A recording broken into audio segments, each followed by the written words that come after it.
Hi. ఈరోజు basic lab test for fever చూసుకుందామండి. ఫీవర్‌కి బేసిక్‌గా ఏమేమి టెస్టులు చేస్తారు? మొదటిగా చూసుకున్నట్లయితే ఫీవర్‌కి టెంపరేచరు 98.6 కన్నా ఎక్కువ ఉంటే ఫీవర్ నిర్ధారించుకోవచ్చు.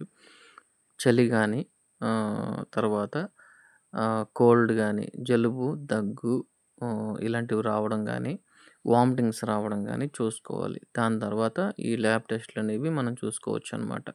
అందులో బాడీ పెయిన్స్ గాని, డయేరియా గాని ఉంటే మనం ఫీవర్ నిర్ధారించుకోవడానికి కొన్ని టెస్టులు చేసుకోవచ్చు. ఆ టెస్టులు ఏంటంటే మొదటిగా సీబీసీ కంప్లీట్ బ్లడ్ కౌంట్, రెండవది టైఫాయిడ్, మూడవది మలేరియా టెస్ట్.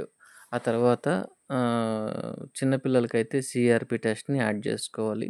పెద్దవాళ్ళకైతే సీయూఈ టెస్ట్ కూడా యాడ్ చేసుకోవాలి. ఒకవేళ ప్లేట్లెట్స్ తక్కువైనట్లయితే డెంగ్యూ పరీక్ష చేసుకోవాల్సి ఉంటుంది. డెంగ్యూ NS1, ఐజీజీ, ఐజీఎం అనే టెస్టులు ఉంటాయండి. ఈ టెస్టులు చేసుకోవడం ద్వారా ఇన్‌కేస్ డెంగ్యూ ఉంటే డెంగ్యూని నిర్ధారించుకోవచ్చు. Thank you.